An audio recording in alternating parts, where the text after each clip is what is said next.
पूजनीय श्री श्री गुरु माँ के चरणों में कोटि कोटि वंदन करते हुए हम आज के सत्संग का आरंभ करते हैं। सत्संग जिसकी आज दुनिया में महत्ता सर्वथा नष्ट प्राय हो गई है, इसको अपनाने वाले बहुत कम लोग हैं और ईश्वर को अपनाने वाले तो करोड़ों में एक ही होते हैं, जैसा भगवान ने गीता में ही कहा है। क्योंकि हमारा सारा का सारा विकास भौतिक हो चुका है और भौतिक विकास के लिए हमको केवल आवश्यकता है धन की। तो धन की दौड़ में सारा समाज, सारा देश विदेश सब इसी दौड़ में भाग रहे हैं। जीवन का मूल उद्देश्य जो है वो है अपने आप को पहचानना। पहचानने का अर्थ है सत्य को जानना और सत्य को अपनाकर उसके लिए जीना। तो सत्य क्या है इसकी किसी को खबर नहीं होती, इसी को हम कलयुग कहते हैं। सब प्रायः मृत्यु प्रायः हैं, सब जीवित दिखते हैं लेकिन इसको जीवंतता नहीं कहते, क्योंकि जिस ओर हमारा जीवन जाना चाहिए उस ओर नहीं जा रहा। तो हम जीकर भी कहाँ जी रहे हैं। जीना तो उतना उसको ही कहते हैं जब हम सत्संग कर पाए। सत्संग अर्थात अपने जीव का उद्धार करना। हम समाज सेवा के लिए नहीं आए। समाज ठीक है, समाज की हम सेवा करते हैं तो हमारा भाव ये बनता है कि हमारे भीतर निर्मलता आती है समाज सेवा करने से, लेकिन निस्वार्थ भाव से। तो उसका उद्देश्य धन अर्जन और यश का अर्जन करना नहीं होना चाहिए, प्रशंसा ये सब। अगर इसका उद्देश्य है तो आप सेवा तो करेंगे, आपको वाहवाही भी मिलेगी, लेकिन आपको परमात्मा की कृपा नहीं मिल सकती। और परमात्मा की कृपा जिस पर नहीं है उसका जीवन बिल्कुल रेगिस्तान की तरह है। आज हम गीता के 22वें अध्याय और 12वें अध्याय को देखेंगे। 12वें अध्याय में भगवान का जो 12वां अध्याय है गीता का, वो भक्ति योग है। तो भक्ति हम कहते हैं बड़ी आसान है, लोग कहते हैं भक्ति आसान है और ज्ञान मुश्किल है। तो भक्ति आरंभ तब होती है जब ज्ञान की पूर्णता होती है। ज्ञान की पूर्णता ही भक्ति है, इससे अन्यत्र। और हम सोचें कि भक्ति अलग है ज्ञान अलग है, तो ऐसा ये हमारा भ्रम है, हमारा संशय है। तो आइए हम 12वां अध्याय देखते हैं। ओम श्री परमात्मने नमः। अथ द्वादशो अध्याय। अर्जुन उवाच एवं सततयुक्ता ये भक्तास्त्वां पर्युपासते ते चाप्यक्षरं व्यक्तं तेषां के योगवित्तमाः। जो अनन्य प्रेमी भक्तजन पूर्वोक्त प्रकार से निरंतर आपके भजन ध्यान में लगे रहकर आप सगुण रूप परमेश्वर को और जो दूसरे जो केवल अविनाशी सच्चिदानंद घन निराकार ब्रह्म को ही अति श्रेष्ठ भाव से बचते हैं, उन दोनों प्रकार के उपासकों में अति उत्तम योगवेता कौन है। यहाँ ये जगत की भ्रांति है कि सगुण भगवान की उपासना करना आसान है, निर्गुण को कोई भज नहीं पाता। निर्गुण को कहते हैं कि योगी और ध्यानी ही जान पाते हैं। वास्तव में इस निर्गुण और सगुण का भेद तभी मिटता है जब हम परमात्मा को पूर्ण प्रकार से जान लेते हैं। और पूर्ण प्रकार से जान लेने के पश्चात निर्गुण और सगुण में भेद तो रहता ही नहीं है, क्योंकि जो निर्गुण है अर्थात जिसमें कोई गुण ही नहीं है। तो भक्त की उपाधि से जब भक्त का जैसा हृदय होता है वो ऐसे परमात्मा को देखता है। जैसे आप लाल वस्त्र के ऊपर एक स्फटिक की माला को रख दें तो वो स्फटिक की माला जो होती है ना वो लाल दिखाई देती है। आप नीले रंग के कपड़े पर स्फटिक की माला को रख दें तो वो नीली दिखाई देती है। वास्तव में वो नीली नहीं है, लेकिन जिसके ऊपर वो रखी गई है उसके रंग को वो प्रतिबिंबित करती है। इसी प्रकार से जैसे कहा जाता है जाकी रही भावना, जैसे प्रभु मूरत देखी तिन तैसी। जिसमें कोई गुण नहीं है वो भक्त के लिए उस गुण को धारण करते हैं, परमात्मा अवतार बन करके उस गुण को दिखाते हैं। इसलिए सारे जो सर्वोत्तम गुण हैं वो परमात्मा के ही हैं, क्योंकि परमात्मा में दुर्गुण तो हो नहीं सकता। और वो सगुण होता तो फिर वो उसी प्रकार का होता जैसे एक भक्त ने कह दिया, केवल उतना ही होता। लेकिन वो कैसा है, जैसा आपने देखा वैसा है। लेकिन मूल प्रकार से हम उसको जब देखें तो उसका कोई आकार ही नहीं है, उसमें कोई गुण नहीं है, उसमें कोई सीमा नहीं है, इसलिए अनंत है।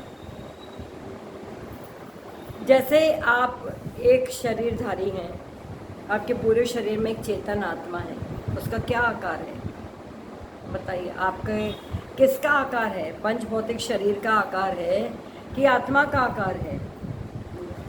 और सूक्ष्म शरीर को देखें, आपका मन बुद्धि, इसका क्या आकार है? कोई आकार नहीं है। तो आप भी तो निराकार और सगुण हैं। आप भी गुण कहाँ हैं? गुणों का क्या आकार है? ये जो आप अपना आकार देख रहे हैं, वास्तव में ये निराकार में आकार है ना। निराकार में ही तो आकार है। निराकार इसको धारण किए हुए है और आकार किसका है? और इसको सूक्ष्म रूप से देखें तो पृथ्वी, जल, अग्नि, वायु, आकाश, इसमें से कौन सा आकार आप पहचान रहे हैं कि किसका है? बताइए किसका आकार है? ये सब खुले मिले हैं। पृथ्वी, जल, अग्नि, वायु, आकाश, ये सब आपके इसी पंचभौतिक में हैं। अब आकाश का क्या आकार होता है बताइए? वायु का क्या आकार है कुछ?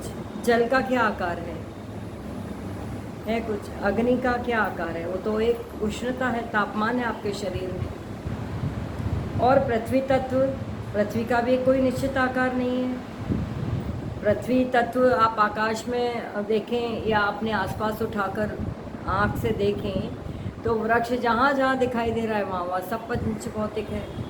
आकाश में उठाएं तो पृथ्वी को हम केवल क्या समझते हैं? जो गोल गोल पृथ्वी है ना, जिस पे हम बैठे हैं, वो पृथ्वी होती है।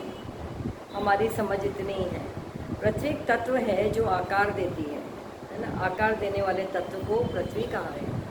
तो सितारे का आकार है कि नहीं है? सूर्य का आकार है, चंद्रमा का आकार है।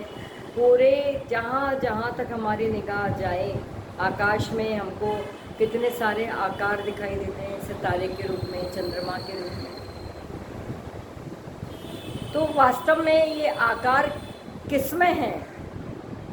और गहराई में जाएंगे तो निराकार है ना।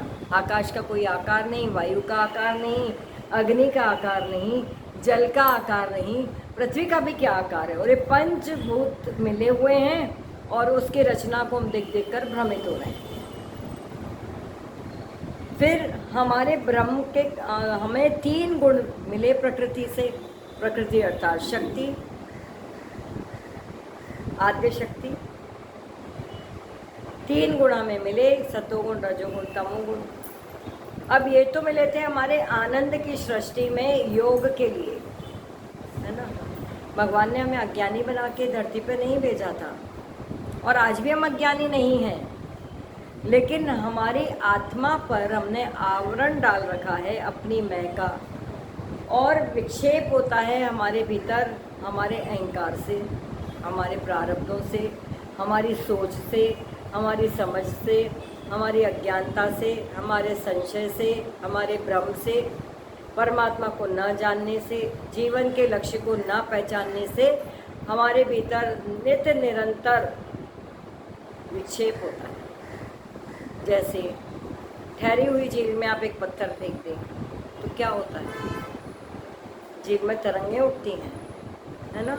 वर्तुलाकार आपने देखी होंगी, गोल गोल तरंगें उठती जाती हैं, एक के बाद एक तरंग उठती है और थोड़ी देर बाद वो स्वतः शांत हो जाती है। लेकिन मानव का चित्त कभी शांत नहीं होता।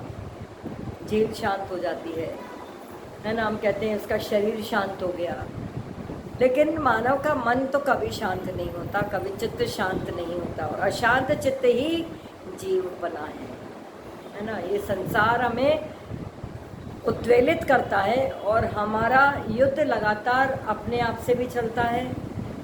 हमारे भीतर एक कुरुक्षेत्र है और यही कुरुक्षेत्र हम बाहर भी देखते हैं, क्योंकि यहाँ सब एक दूसरे के विरोध में खड़े हैं, सत्य को नहीं पहचानते। तो सरगुण और निर्गुण का भेद बना हुआ है। इसलिए अर्जुन ने भगवान से पूछा है, अनन्य प्रेमी भक्त जन निरंतर आपके भजन ध्यान में लगे रहकर आप सगुण रूप परमात्मा परमेश्वर को और दूसरे जो अविनाशी, देखो जो सगुण साकार रूप है वो अवतार का होता है ना। भगवान यही है, अभी अभी गए नहीं हैं, हमारी दृष्टि से अंतर ध्यान हो गए हैं, हमारी दृष्टि में नहीं है। हमारी दृष्टि में क्या है, ये जगत संसार दिखाई दे रहा है, पेड़ पौधे प्रकृति दिखाई दे रही है, आसपास जो भी दिखाई दे रहा है वो इंद्रियों की पकड़ से दिखाई दे रहा है। मान लो आपके पास में इंद्रिय, आँख रूपी इंद्रिय नहीं होती तो क्या आप रूप को पकड़ सकते थे? नहीं पकड़ सकते। आपके पास कान रूपी इंद्रिय नहीं होती, श्रवण इंद्रिय नहीं होती, तो कितना भी शब्द हो रहा हो आसपास वायु में, आकाश में, तो क्या आप शब्द को पकड़ सकते थे? इसका अर्थ आप सुन रहे हैं या शरीर रूपी साधन आपको सुनवा रहा है ना। इसमें सर्वशक्तिमान कौन है? परमात्मा। उसकी ही शक्ति से ये शरीर आपको सहायता कर रहा है। तो सहायता किसकी करनी है? सबसे पहले अपनी करनी है। देखो आप फ्लाइट में बैठते हैं तो उसमें क्या होता है, कहा जाता है कि भाई ऑक्सीजन का दबाव जब कम होगा तो अपने आप ऑक्सीजन मास्क गिर जाएंगे, है ना, कहा जाता है। लेकिन पहले आप अपना मास्क लगाइए, उसके बाद दूसरे की मदद करिए। पहले आप अपने आप को ज्ञान में सेटल करो। अधूरा अधूरा ज्ञान, अधूरा, ये कहीं आपको पूर्णता नहीं प्राप्त करने देगा। कितने भी पुण्य कमा लो आप, लेकिन आपको बंधन में रहना ही पड़ेगा। और किसके बंधन में? अपनी ही प्रकृति। दूसरा के बंधन में हम नहीं हैं। अपनी उपजाई हुई प्रकृति, मतलब अपना जो स्वभाव हमने बना लिया है वही हमको दुखदाई है, दूसरा कुछ नहीं। और गुरु क्या करता है? गुरु पकड़ पकड़ के आपको एक ठिकाने पर लाता है, आपकी बुद्धि को निष्ठा के उस पर बिठाता है, निष्ठा की वेदी पर लाता है बार बार कि यज्ञ करो, स्वाहा करो, स्वाहा करो। स्वाहा अर्थात अपने स्व का समर्पित करना पूर्ण। और आप इसी स्व को तो नहीं देख पाते। गुरु मिला फिर भी देर, इसके बाद तो कोई उपाय नहीं होता, है ना। कहते हैं गुरु गोविंद दो ठाड़े काके लागू पाए, बलिहारी गुरु आपकी गोविंद दियो दिखाए। लेकिन गुरु की महिमा हम जान पाते हैं क्या? नहीं जान पाते। आँखों के सामने गुरु होता है, ईश्वर वही प्रकट रूप में होता है, और जिसने देख लिया वो समझ जाता है, वो पा लेता है, वो उसमें ईश्वर के दर्शन कर लेता है, अर्थात अपने ही दर्शन कर लेता है ना। क्या भेद है फिर बताइए? गुरु शिष्य में कोई भेद है? आप में और हम में कोई भेद नहीं है, किसी में भी कोई भेद नहीं है, सब अभेद हैं, सब एक परमात्मा है। लेकिन भेद कहाँ है? इसको ही हम माया कहेंगे। पर्दे, तरह तरह के पर्दे डाले हैं। जैसे कक्ष हो, आपको दिया जाए, आप उसमें रंग बिरंगे पर्दे अपनी चॉइस के डाल देंगे। ऐसे ही आप अपनी रुचि के अनुसार सोचते हैं, समझते हैं। शास्त्र जीवन में है नहीं। उस शास्त्र जीवन में नहीं होने से हमारा जीवन बिखरा बिखरा हुआ है। अहंकार उछाले भर रहा है, बहुत लंबी उछाले भरता है, छोटी मोटी नहीं। अंतरिक्ष के तारे तोड़ आने की हिम्मत रखता है ये, लेकिन जब गिरता है ना, तोड़ने जाता है, तो पंख तो इतने मजबूत है नहीं, गिरता कहाँ है? आहत होकर धरती पर गिरता है। फिर क्या कहता है कि भाग्य ने साथ नहीं दिया। सबकी उड़ान कहाँ है? सबकी डोर किसके हाथ में है? खनकते हुए पैसे के हाथ में है, आपके सेठ के हाथ में है, जिसकी आप नौकरी बजाते हैं 365 दिन। आप परमात्मा की नौकरी में थोड़ी ना है। परमात्मा की नौकरी अगर ऐसी नौकरी है कि उसमें दासो हम, तो क्या होता है? परमात्मा हमारे अंदर भर देते हैं शिवो हम, शिवो हम। चिदानंद स्वरूप शिवो हम शिवो हम, वो तो भक्ति है, वो स्वयं को दे डालते हैं परमात्मा। यहाँ तो सेठ के अनुरूप आप नहीं चलेंगे, मैनेजर के अनुरूप नहीं चलेंगे, कंपनी के डायरेक्टर के अनुरूप नहीं चलेंगे, अपनी मनमानी करके 2 दिन दिखाओ आप वहाँ पे, तो आप नहीं कर सकते वहाँ पर, क्योंकि आपको पता है ये नौकरी से पैसा मुझको 30 तारीख को मिलना है वेतन, इससे मेरा घर परिवार चलना है, ये इसी के लिए तो मैं बैठता हूँ वहाँ, नहीं तो कौन आज का मनुष्य किसी की सुनने वाला है? क्यों सुनता है डायरेक्टर की? बड़ी जी हजूरी में रहता है, इसलिए क्योंकि लक्ष्य उसकी सुनना नहीं है, लक्ष्य प्राप्ति है।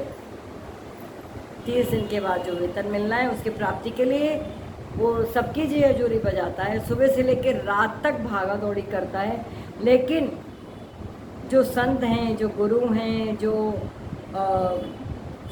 शास्त्र कहते हैं, उसकी हमको परवाह नहीं है, और नहीं है परवाह तो ये मनुष्य जीवन आपके हाथ की बात तो है नहीं, तो सरक रहा है निरंतर।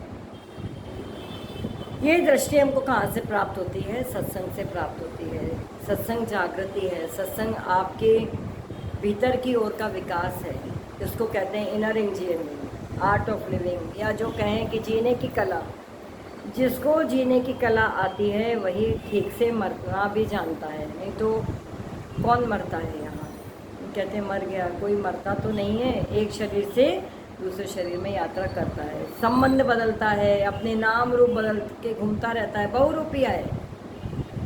ऐसा बहुरूपिया है कि जिस पोशाक को पहनता है उसी पोशाक को अपने मैं ही मानने लगता है। अब स्टेज पे कोई राम बन जाए एक दिन के लिए और स्टेज का शो ख़त्म हो जाए, रामलीला, और दिन भर वो राम बन के घूमता रहे, धनुष बाण लिए, तो सारे लोग कहेंगे, वहाँ तो वाह वाह कर रहे थे, स्टेज पे अभिनय कर रहा था, बहुत अच्छा अभिनय। अगर आप सड़क पे भी बोलेंगे मैं राम हूँ, मुझे माला पहनाओ, तो बोलेंगे जा जा, हो गया तेरा शो पूरा, है ना? कोई नहीं मानने वाला। लेकिन हम अभिनय को हम समझे ही नहीं। इस पात्र को समझ लेंगे ना हम कि ये शरीर मैं नहीं हूँ और मेरा कोई नहीं है, मेरा परमात्मा के सिवा कोई है ही नहीं। इसलिए धरती पे प्रेमी जनों की जगह नहीं है, सत्यवादियों की जगह नहीं है। सत्यवादी कौन से? हम सच बोलते हैं ऐसे वाले नहीं, हम शास्त्र की बोलते हैं, वो सत्य है ना।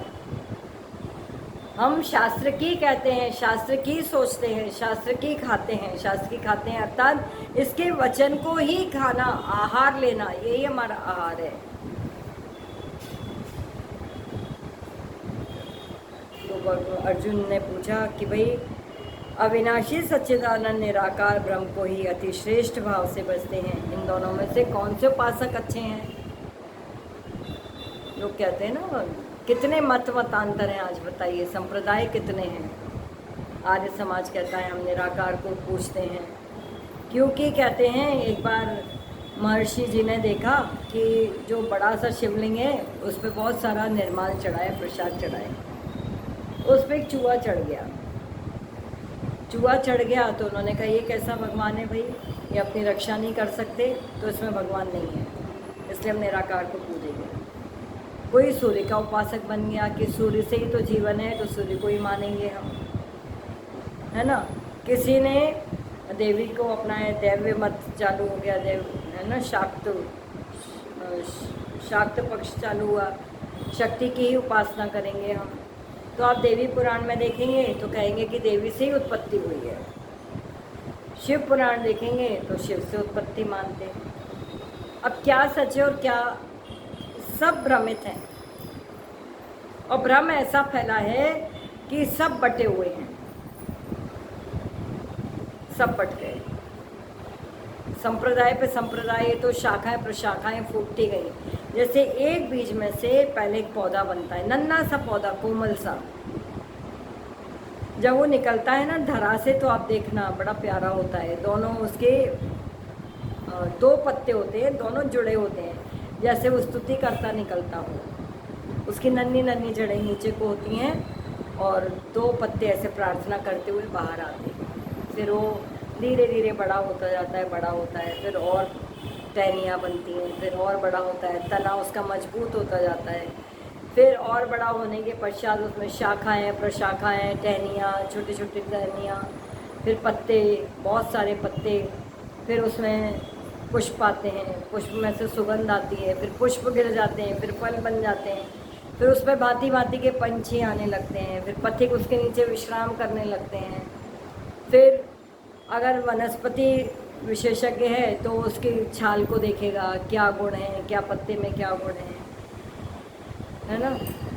फिर ज्योतिष से पूछो या पंडित से पूछो तो बोलेगा ये पीपल है, इस पर भूत रहता है, ये ऐसा है, ये ऐसा है। कितनी सारी मान्यताएं। वो एक छोटा सा नन्हा सा एक पौधा निकला था स्तुति करता हुआ, उसको हमने, वो जब वयस्क हो जाता है तो कितने प्रपंच हम उसके आसपास होने लगते हैं, है ना। कोई उसको लकड़ी वाला है तो उसको काटने की सोचता है, इससे फर्नीचर बनाना। ऐसे ही जब हम आए दुनिया में तो करबद्ध आए थे, प्रार्थना करते हुए आए कि परमात्मा एक बार मनुष्य का जीवन मिल जाए तो मैं इस बार आपकी स्तुति करूँगा, इस बार आपके ओर जाऊँगा। लेकिन फिर सब वही, जैसे धीरे धीरे शरीर बड़ा होता जाता है, आसक्तियाँ बढ़ती जाती हैं, फिर और बढ़ती हैं, फिर हमारे मत मतांतर बढ़ते हैं, घर में भी मत मतांतर, समाज में भी उसका विस्तार होता है।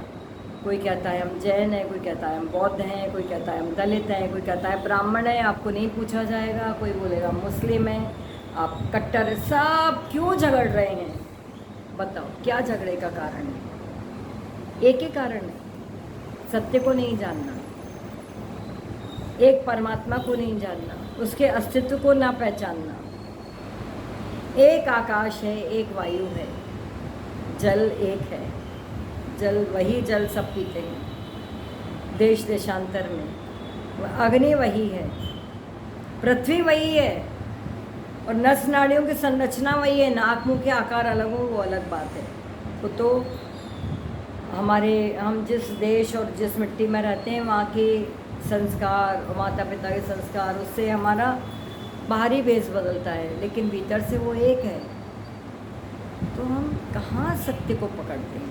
हम तो भेद लगा के बैठे हैं, कौन अच्छा है कौन बुरा है। क्यों? क्योंकि जाना ही नहीं है, बिल्कुल सत्य से दूर, बहुत कोसों दूर पड़े हुए हैं हम सत्य से। कैसे मनुष्य हो आप? सच पूछा जाए तो मनुष्य कहलाने योग भी नहीं है। क्या कर रहे हैं मनुष्यत्व के नाम पे? क्या कर रहे हैं? धन जोड़ जोड़ करके उससे घर बनाना, उससे महल बनाना, उससे अपने सपने पूरे करना, और मिल जाए और मिल जाए, उसकी चाहत में लगे रहना। कितना कितना व्यभिचार एक मनुष्य करता है, और उस व्यभिचार का परिणाम है कलयुग का आगमन। कलयुग कहाँ आया? आसमान से टपकता है या हमारे व्यवहार से परिलक्षित होता है? हमारे व्यवहार से हमारे अंतःकरण की स्थिति है कलयुग, है कि नहीं? कहाँ है कलयुग? बताइए, पकड़ के ले आइए कहीं से। इसी कलयुग में संत रहते हैं जिनके हृदय में सतयुग है, जो परमात्मा के लिए जीते हैं, जो सत्य के लिए जीते हैं। इसलिए वो हमको उल्टे दिखते हैं, इसलिए हमारे सारे प्रहार ज्ञानियों पर होते हैं, भगवान के प्रेमियों पर होते हैं। क्यों? क्योंकि जैसे हम रहते हैं तो आप साधारण तरीके से रहो तो किसी को कोई समस्या नहीं है। आप किटी में घूमिए, कुछ कहिए, घर में सो रहे हैं, क्या समस्या है समाज को? लेकिन जब आप सत्य की ओर जाएंगे तो कहा जाएगा, आपके ऊपर उंगली उठाई जाएगी कि क्या ज़रूरत है ये सब करने की, सबको कमाने खाने दो, सबको अपना अपना जीवन जीने दो। लेकिन एक संत की दृष्टि में करुणा के सिवा तो कुछ नहीं होता। करुणा होती है ना, वो जहाँ जैसा है उसको उठाता है और उसके जीवन में भक्ति का रंग भरता है। यही एक तो चाहत होती है, निस्वार्थ सेवा। तो अर्जुन ने जो प्रश्न पूछा है उसके उत्तर में भगवान कहते हैं, श्री भगवान उवाच मय्यावेशमनो ये मां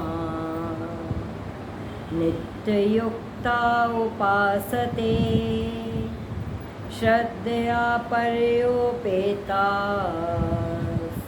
ते मे युक्ता युक्ततमा मताः। मुझ में मन को एकाग्र करके निरंतर मेरे भजन ध्यान में लगे हुए जो भक्तजन अति श्रेष्ठ श्रद्धा से युक्त होकर मुझ सगुण रूप परमेश्वर को बचते हैं, वे मुझको योगियों में अति उत्तम योगी मानने हैं। देखो, योग होगा ही कहाँ पर? निर्गुण में निर्गुण का योग तो नहीं होता। योग होगा तो निर्गुण और सगुण का ही होगा ना। तो सगुण भगवान ने क्यों यहाँ पे कहा? सगुण उपासना में जो करते हैं उसको भगवान ने उत्तम योगी क्यों कह दिया? क्योंकि हमारा आरंभ वहीं से होगा,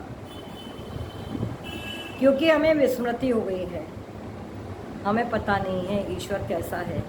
तो जो हमने प्रतीक बनाए हैं सामने, जो प्रतिमा बनाई है, वो वास्तव में वो आरंभ में केवल प्रतिमा है, मूर्त है, लेकिन वही एक बिंदु उसमें आपकी चेतना का प्रवेश हो जाए, वो आपको अनंत में लीन करती है ना। मूर्ति प्रतिमा नहीं है, वो जागृत परमात्मा है, क्योंकि परमात्मा सर्वत्र है। तो पहले आप जो आपको दिखाई दे रहा है, आप भूल गए हैं, जिसकी प्रतिमा श्री मूर्ति, कृपा मूर्ति है, वो दया मूर्ति है, वो धातु की मूर्ति नहीं है। आप धातु की कहें, पीतल की है, काष्ठ की है, मिट्टी की है, सोने की है, तो उसका उपादान है, वो परमात्मा नहीं है। सोना, मिट्टी, चांदी परमात्मा वो नहीं है, लेकिन उसमें जो चेतन तत्व है, तभी तो उसने आकार धरा है ना। उसमें भी वही है, पंच भौतिक तत्व से हमने रचा है, और रचने का सामर्थ्य कहाँ से आया? वो आकार धारण करने का सामर्थ्य कहाँ से आया? वो तो सब एक परम शक्ति है। शक्ति अभिव्यक्त हुई ना वहाँ पे चेतन की। तो जो गुण के रूप में भी अभिव्यक्त हो रहा है, वो कौन है? परमात्मा ही तो होगा ना। परमात्मा के सिवा तो कोई नहीं हो सकता। ईश्वर कौन है? इसलिए एक बहुत बड़ा सब में भेद फैला हुआ है कि जब परमात्मा है तो हम ईश्वर को क्यों मानें। बहुत लोग कहते हैं हम ईश्वर को, इस भगवान ने यहाँ कह दिया स्पष्ट कि जो सगुण रूप को जानता है और बचता है, वह योगियों में उत्तम योगी है। क्योंकि भाई नर्सरी में जब आप पढ़ते हैं तो अ से अनार पढ़ाया जाता है, आ से आम। तो क्या आप जिंदगी भर अ से अनार लेके बैठते हैं क्या पीएचडी तक? या फर्स्ट में आते हैं तो आप क्या लेके बैठते हैं? वो तो आलम्बन था, आपको चित्र दिखा करके आपके उस आकार को देखते ही आपको अ याद आ जाए बच्चे को, है ना, इसके लिए था। प्रतिमा क्यों है? आपको अनंत की याद सदा आ जाए, अपने भीतर समाये हुए परमात्मा की याद आ जाए आपको। तो हमने क्या किया कि क्योंकि जीवन में सत्संग नहीं है, जीवन में गुरु ही नहीं है, जीवन में बिखरावे चारों ओर पदार्थ फैले हुए हैं हमारे आसपास। हमारी इंद्रियों का सामान भर भर के बिखरा हुआ है, हमारा अहंकार बिखरा हुआ है, हमारी ध्यान धारणा समाधि नहीं है हमारे जीवन में, प्रत्याहार नहीं है, यम नियम नहीं है, आसन प्राणायाम करने से योग नहीं होता, सत्य को जान लेने से योग होता है। इसलिए जो सगुण है उसको अगर आपने पहचान लिया तो निर्गुण और सगुण का भेद ही मिट जाएगा, और उस चेतन तत्व को हम अनुभूति से जाना जाएगा परमात्मा। इसलिए सगुण जो भगवान है, पहले उसकी आराधना, उसकी पूजा विधि विधान से आप कर लेते हो, है ना। नहा के बैठते हो, अगरबत्ती जो भी आपको कहते हैं पंडित, आप ला के रखते हो और उसी को पूजा समझ लेते हो। पूजा उतनी नहीं होती, वो तो एक क्रिया है आपके मन को नियोजित करने के लिए, आपके मन को घेरने के लिए, आपके मन में पवित्र भावना लाने के लिए, आपके मन में श्रद्धा उत्पन्न करने के लिए एक क्रिया बताई जाती है। लेकिन हम बड़े मैकेनिकल तरीके से उतना ही करके उसको छोड़ देते हैं। पूजा हो गई, फिर क्या किया हमने दिन भर? कलह, कलेश, अहंकार का पोषण, एक दूसरे पर हमारे गुणों का वार, आसक्तियों के खेल, धन में खेले जाने वाले जुए, जुए ही तो खेल रहे हैं हम धन में, है ना। लेन देन धन का चल रहा है, कम ज़्यादा। धन धन हमारे लिए तो बहुत महत्वपूर्ण है, धन के सामने तो ईश्वर भी हमारे यहाँ फीका पड़ा हुआ है। और भक्त वो उसको कहते हैं जिसने परम धन पा लिया, उसके लिए संसार फीका है और परमात्मा ही परमात्मा उसको दिखाई देता है।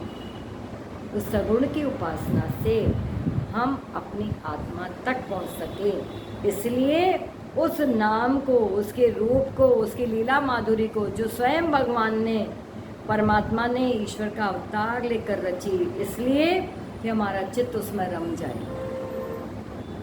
और रमते रमते कहाँ हो जाता है कि हम उसी में ही रमण करने लगते हैं, वही प्रकट हो जाता है। इसी को तो महारास कहते हैं। ज्ञानी के जीवन में नित्य निरंतर महारास है परमात्मा के साथ, नहीं है क्या? नित्य निरंतर अनुभूति है, नित्य निरंतर वो शिव का तांडव अनुभव करता है, नित्य निरंतर वो उस नृत्य को देखता है ना।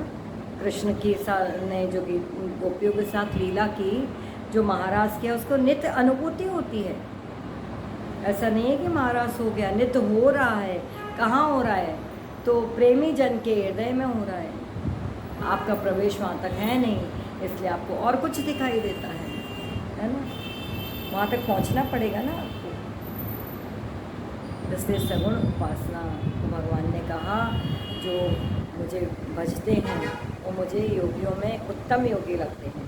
क्योंकि भगवान हमें उस ओर, पहले यहाँ से आरंभ करो, फिर अहम ब्रह्मास्मि तक पहुँचो। गीता ये कहती है, उपनिषद यही कहते हैं, श्रीमद् भगवत पुराण भी यही कहता है। जितने भी तत्व हैं, जितने भगवान के नाम रूप हमको दिखाई देते हैं, सब एक है और वो एक ही हमको शिक्षा देते हैं, मुझ में लय हो जाओ, तुम नहीं, मैं ही मैं हूँ, मैं ही मैं। इसलिए गुरु का परम उपदेश होता है तत्वमसि, है ना। वहाँ तक पहुँचना है। इतना कहते हुए मैं पूर्ण विराम करती हूँ। ओम पूर्णमद पूर्णमिदं पूर्णात् पूर्णमुदच्यते पूर्णस्य पूर्णमादाय पूर्णमेवावशिष्यते।